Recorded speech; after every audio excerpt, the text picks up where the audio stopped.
بسم اللہ الرحمن الرحیم جزا اللہ ان محمد ما ہوا اہلہ۔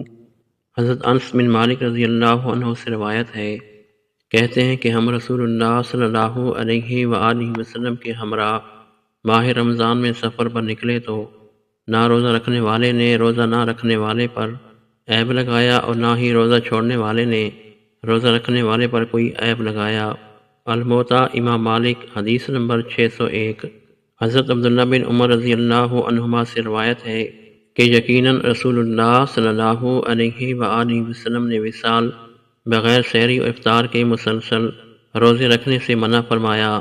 لوگوں نے عرض کیا کہ اے اللہ عز و جل کے رسول، آپ صلی اللہ علیہ وآلہ وسلم خود تو وصال فرماتے ہیں، تو آپ صلی اللہ علیہ وآلہ وسلم نے فرمایا، بے شک میں تمہاری طرح نہیں ہوں، یقیناً مجھے تو کھلا اور پلا دیا جاتا ہے۔ الموطا امام مالک حدیث نمبر 615۔